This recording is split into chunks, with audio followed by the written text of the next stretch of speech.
మీ business ఏదైనా మీ ఊర్లో promotion చేయాలంటే అది సుమన్ టీవీతోనే సాధ్యం. ఇప్పుడే సంప్రదించండి.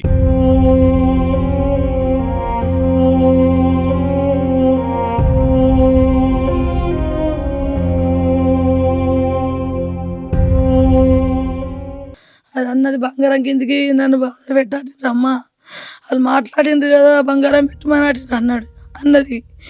అనగానే నేను పోయి ఎడిచి సబ్బుంతా కొత్తేసిన సారు. నా మొగుడు చెప్పలేను నేను, ఇక ఇటు వచ్చి మాట్లాడినా. ఆయన లోపల అన్నాడు, ఇక సబ్బుందాకు నీకు ఒత్తేసి అది ఇట్లా అయిపోయింది, నేనేం చెయ్యాలా, కరెక్టే వరకట్నం కిందే పోయింది, వాళ్ళు చేసేసిండ్రు, నేను నా తల్లి కడుపు కాలని తాళది కాలని ఆత్మహత్య చేసుకొని చనిపోయింది అని చెప్పి చెప్తా ఉన్నారు. ఇది కరెక్ట్గా అది కాదు. నేను పోయితే ఈడ కొట్టినట్టున్నారు, వైరు పట్టి కొట్టిండ్రు, మూతి వచ్చేసినట్టున్నారు, నిద్రపోయి అన్నట్టే అన్నది. అన్నీ చూసినా పెయ్యి అంతా చూసినా బంగారం లెక్కున్నది.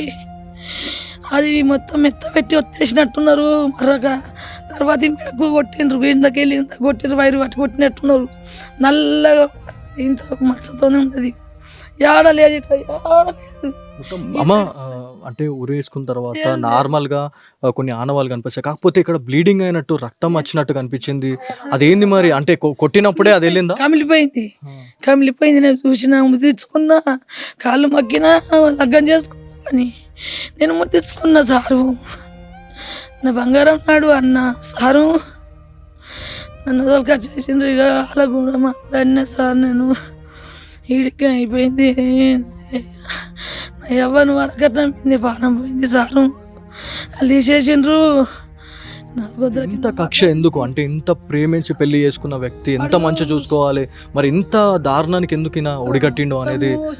కక్ష మీద చేసుకున్నట్టు దీన్ని చేసేసి, నేను ఇట్లా చేస్తా అనుకున్నాడు సారు, చేసేసిండు.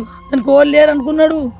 మేము ఇలా ముట్టు చేయటం పోలేము సారు. నా మరిది చచ్చిపోయిండు, సొంత మరిది. మేము ఎట్లా పోవాలా, 20 రోజులు కూడా కాలేదు. అది చేసుకున్నాడు. ఇక నా అన్న చచ్చిపోయిండు, దీని వెళ్ళిపోతుంది అని చేసేసిండ్రు. మేము ఇటుకి వెళ్ళి ఏడ్చినాము సారు. మేము ఎట్లా పోవాలా, మరిదిని కూడా కొట్టుకొని. వారం రోజులు కాలేదు, అప్పటికి కూర్చుంటే పెద్ద మనిషితో మాట్లాడిపించినాము. ఆపురంటే ఆపలేరు, నా కొడుకు చచ్చిపోయినా దీని వెళ్ళిపోతుంది అన్నాడు అలా మామ. ఆడికి అయిపోయింది సారు.